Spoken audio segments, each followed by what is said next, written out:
রাজ্য ওবিসি মোর্চার সভাপতি সুপন বন্দ্যোপাধ্যায় আর বিশিষ্ট অতিথিগণ আমার ওবিসি মোর্চা এই জেলা প্রথম সম্মেলন। কেন আপনি ওবিসি করবেন সেটা জানার প্রয়োজন আছে। তার আগে আপনাকে জানতে হবে ওবিসি ইতিহাসটা।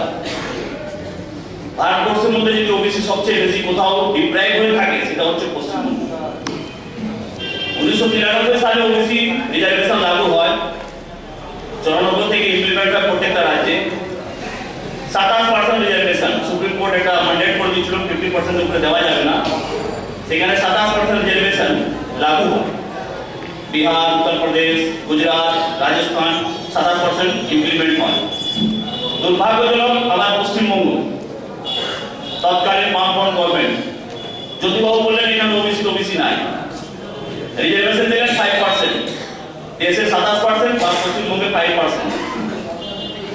অনেক লড়াই হলো, 97 সালে 2% বাড়ালেন 7%। তারপর দেখছেন আর বামফ্রন্ট থাকতে পারছে না, মাথা কাটা দিচ্ছে। 2010 সালে একটা বড় গেম খেলা হলো। মন্ডল কমিশন 176 খানা সাত পাস ওয়েস্ট বেঙ্গলে রেকমেন্ড করেছিল ওবিসির জন্য, মাত্র দেওয়া হয়েছিল 65 খানা পাসকে। 2010 এ বামফ্রন্ট কি করলো, একটা ভেদ লাগালো, এএনডি ক্যাটাগরি করলো। মুসলিম সম্প্রদায়ের বেশ কিছু লোককে নিয়ে ওবিসি অন্তর্ভুক্ত করে এ ক্যাটাগরি তৈরি করলো, আর যারা আদার্স রয়েছেন তাদেরকে বি ক্যাটাগরিতে রাখলো। রিজার্ভেশন হলো 7 রয়ে গেল ওবিসি বি। যাদেরকে নতুন করে আনলো তাদেরকে দিল 10% reservation, total 17% reservation. Till date এখনো চলছে। আপনি যদি যান কাস্ট সার্টিফিকেট বার করতে এসডি অফিসে, আপনাকে বলবে 90-50 ডকুমেন্টস দিন, যেটা লাগে না। এবার ওবিসি মুভমেন্টটাকে শেষ করে দেওয়ার জন্য বামফ্রন্ট যে বীজ পুঁতে গেছিল, এখনো টিল ডেট পর্যন্ত আমরা কিন্তু ওবিসি মুভমেন্টকে সেভাবে তুলে উঠতে পারিনি। বিজেপি এই প্রথম পদক্ষেপ নিয়েছে, আর সবচেয়ে বড় সৌভাগ্যের ব্যাপার আমাদের দেশে প্রাইম মিনিস্টার কিন্তু একটা ওবিসি কমিউনিটি, উনি তেলি সম্প্রদায় থেকে ভুক্ত।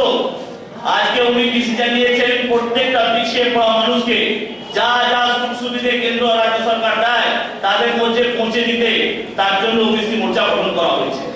তো বন্ধুগণ, আপনাকে আগে জেনে নিতে হবে ওবিসির কি কি বেনিফিট আছে, তাহলে মানুষ কিন্তু ওবিসিকে আপনি বোঝাতে পারবেন। প্রথমে সরকারি দপ্তরে আপনারা কাস্ট সার্টিফিকেট অ্যাপ্লিকেশন করুন। কেন কাস্ট সার্টিফিকেট যদি আপনাদের না থাকে আপনারা ওবিসি কোনো বেনিফিট পাবেন না। এটা প্রথম কথা। আপনারা দপ্তরে, এসডিও দপ্তরে, যারা পঞ্চায়েত অন্তর্ভুক্ত তারা ভিডিওতে জমা দেবেন, যারা মিউনিসিপ্যালিটি অন্তর্ভুক্ত তারা এসডিও অফিসে তাদের সেগুলো জমা হবে। তো আপনারা প্রথম কাস্ট সার্টিফিকেট আপনি জমা দেন। যদি অসুবিধা হয়, ইউনিট হয়ে গেছে, ওবিসি মোর্চা যারা জেলা প্রতিনিধি আছেন তাদেরকে জানান, সার্টিফিকেট আগে বানান আপনি। তার আগে আপনি জেনে নেবেন কিছু 5 খানা আপনাকে বলে দিচ্ছি, এর বাইরে কোনো কাগজ লাগে না। আপনারা কিন্তু সেইভাবে প্রস্তুত হয়ে তাদের কাছে জমা দেবেন। 1993 সাল থেকে আপনি পশ্চিমবঙ্গে রয়েছেন, you are entitled to getting caste certificate. আপনি যদি প্রমাণ করতে পারেন পশ্চিমবঙ্গে 1993 আগে থেকে এসেছেন, আপনাকে সার্টিফিকেট দিতে বাধ্য।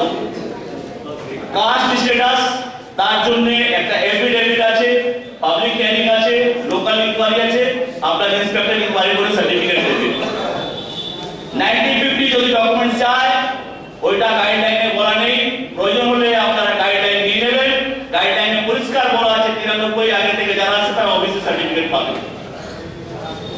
অনেক কমিউনিটি আছে আমাদের ওয়েস্ট বেঙ্গলে যাদের মন্ডল কমিশন রিকমেন্ড করেছিল, এখনো পর্যন্ত কিন্তু সরকার দেয়নি।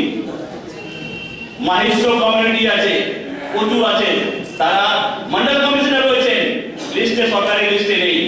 এইভাবে অনেকগুলো কমিউনিটি আছে, অধিকারী যারা অবদানী ব্রাহ্মণ তারাও মন্ডল কমিশনের রিকমেন্ডেশন আছে, ওবিসিতে দেয়নি সরকার।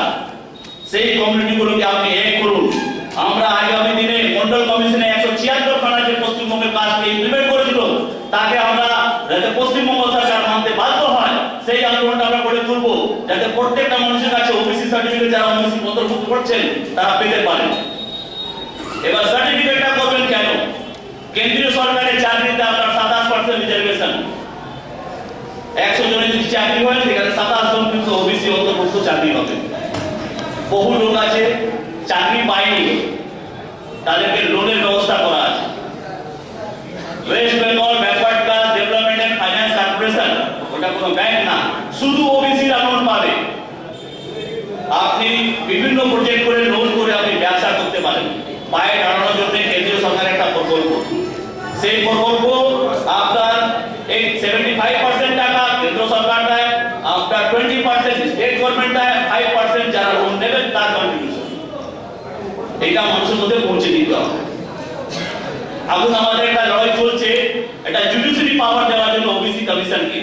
আপনারা জানেন আমাদের দেশে 4খানা কমিশন আছে, national commission for minorities, national commission for scheduled caste, national commission for scheduled tribes আর national commission for other backward class.